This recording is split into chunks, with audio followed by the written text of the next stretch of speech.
کہ تمہاری چاہت کو کب اور کیسے تم تک پہنچانا ہے۔ تمہیں بس توکل رکھنا ہے کہ اگر وہ ایک ستارہ تمہیں نہیں مل سکا جو تم نے مانگ رکھا تھا تو ممکن ہے اللہ نے پورا آسمان تمہارے لیے لکھ رکھا ہو۔ دعائیں کبھی بھی رد نہیں کی جاتی، پھر وہ تہجد کی دعا ہو یا کسی فرض نماز کی، پھر وہ ہنس کر مانگی گئی ہو یا روتے ہوئے، پھر وہ کسی نمازی کی ہو یا بے نمازی کی۔ جو کافر کو بھی خالی ہاتھ نہیں لوٹاتا، تمہیں لگتا ہے وہ تمہیں تڑپتا ہوا چھوڑ سکتا ہے؟ ہمت مت ہارو، دعا مانگتے رہو تب تک جب تک جواب نہیں مل جاتا۔ جب وہ تمہیں صبر کی انتہا کو لے آیا ہے تو یقین رکھو کہ آزمائش اب ختم ہونے والی ہے، اور پھر ہر اس چیز سے نواز دیا جائے گا جس کے لیے تم راتوں کو اٹھ اٹھ کر جھولی پھیلایا کرتے تھے۔ تو پھر اگر راتیں بے سکون لگتی ہیں تو راتیں اللہ کے ساتھ گزار لیا کرو۔ جب سب سو رہے ہوتے ہیں تب اللہ کو حال دل سنا دیا کرو۔ جو باتیں تنگ کرتی ہیں انہیں اللہ کے حوالے کر کے بے فکری کی نیند سو جایا کرو۔ تہجد کے پہلے غم کا سجدہ ہی آخری غم کا ہوتا ہے، کیونکہ اس کے بعد کوئی غم نہیں ستاتا اور نہ ہی کوئی زخم جگاتا ہے۔ پھر تو انسان خوشی سے جاگتا ہے، اپنے رب سے ملاقات کی غرض سے جاگتا ہے۔ تو اگر اللہ تمہیں تہجد تک لے آیا ہے تو جان لو کہ اس نے تمہارے لیے عشق کو چن لیا ہے، یعنی تمہارے لیے خود کو چن لیا ہے، اور اس نے تمہاری ہر فریاد پر کن کا ارادہ باندھ لیا ہے۔ اللہ نے اتنا سکون کائنات کے کسی وقت میں نہیں رکھا جتنا تہجد میں رکھا ہے۔ تہجد ایسا پردہ ہے جو تمہارے اور اللہ کے درمیان حائل ہونے والے فاصلے سے اٹھ جاتا ہے، تاکہ نہ تمہارے مانگنے کی مشکل آئے نہ اس کی عطا دیکھنے میں۔ قرب کی انتہا کو پہنچ کر تمہارا جسم سجدے میں گر جاتا ہے، مگر قربت کی انتہا کو پہنچ کر تمہاری روح سجدہ ریز ہوتی ہے۔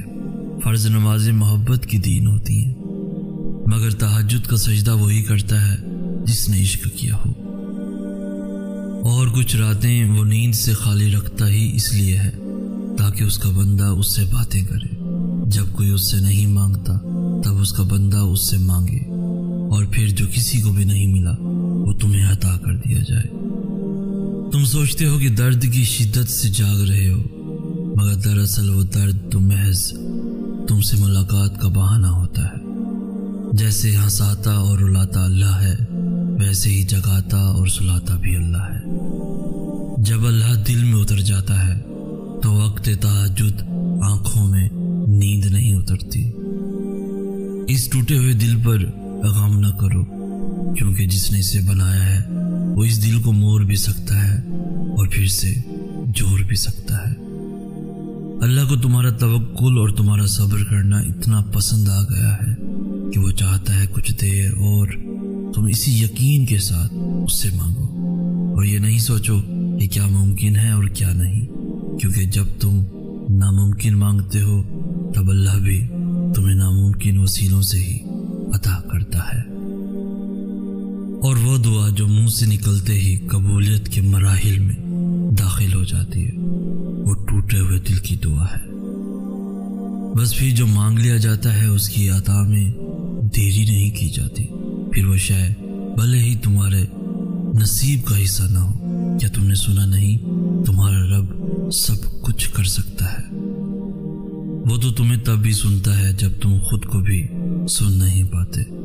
تو پھر یہ کبھی مت سوچنا کہ اللہ نے تمہاری التجا رد کر دی ہے۔ اس نے ہر صدا سن لی ہے، بس اس نے صلے کا ایک وقت مقرر کر رکھا ہے۔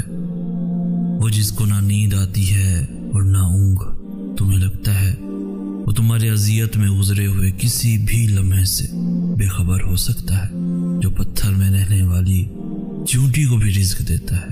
تمہیں لگتا ہے وہ تمہیں تمہاری چاہت سے نہیں نواز سکتا، جو بے زبان پرندوں کی بھی آواز سن سکتا ہے۔ تمہیں لگتا ہے وہ تمہارے دل کی کیفیات سے ناواقف ہو سکتا ہے۔ تم سوچتے ہو تمہاری دعائیں رد ہو گئیں، مگر تم یہ نہیں جانتے کہ تمہاری دعائیں کن کن طریقوں سے قبول کی گئی ہیں۔ جن دعاؤں کو تم ناممکن سمجھ کر بھلا چکے ہوتے ہو، اللہ انہی دعاؤں کے ذریعے تمہیں تمہارے برے وقت سے بچا لیتا ہے۔ زندگی میں جب بھی تم گرتے گرتے سنبھل جاؤ تو جان لینا کہ تمہاری دعاؤں نے تمہیں تھام لیا ہے۔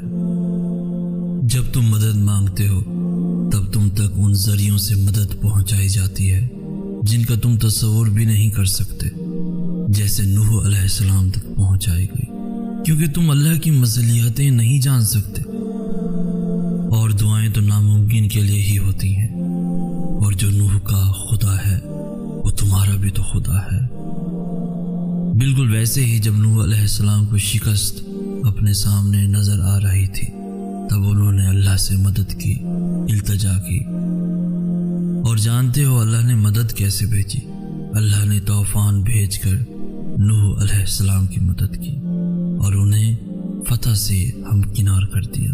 اسی طرح ہر مشکل یا ہر دکھ تمہاری تباہی بن کر نہیں آتا، اور یقین ہو اگر تو اللہ مچھلی کے پیٹ میں بھی امید کن زندہ رکھتا ہے، اور اگر اللہ تمہارے مقدر کا فیصلہ تمہارے ہاتھ میں بھی تھما دے تب بھی تم اپنے لیے وہ نہیں سوچ سکتے جو اللہ نے تمہارے لیے سوچ رکھا ہے۔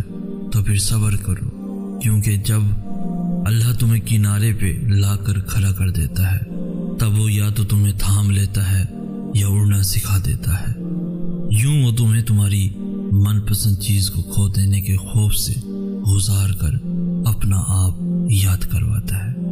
یہ اسی کے فیصلے ہیں کہ وہ تمہیں کب اور کیا دیتا ہے، تو پھر یہ کیوں ملا اور وہ کیوں نہیں ملا، یہ سوچنا تمہارا کام نہیں ہے۔ تمہارا کام بس دعا کرنا ہے اور یقین رکھنا ہے، کیونکہ تم خود اپنے لیے اچھے یا برے کا انتخاب نہیں کر سکتے۔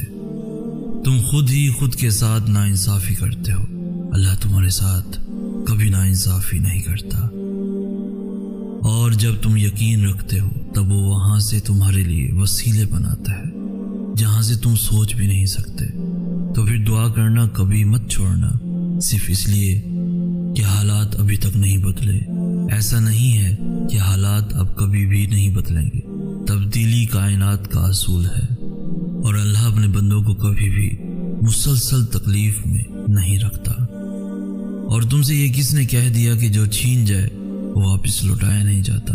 کیا تم نے سنا نہیں یوسف علیہ السلام کا اپنے والد کے پاس واپس لوٹایا جانا، موسیٰ علیہ السلام کا اپنی والدہ کے پاس واپس لوٹایا جانا، ہاجرہ کا ابراہیم علیہ السلام کے پاس واپس لوٹایا جانا، ایوب علیہ السلام تک ان کے بچوں کا واپس لوٹایا جانا۔ اللہ تم تک ہر چیز واپس لے آتا ہے، بس وہ ان چیزوں کو تم سے دور اس لیے کرتا ہے کیونکہ تم ان چیزوں سے اتنی محبت کرنے لگتے ہو کہ جس کا حقدار صرف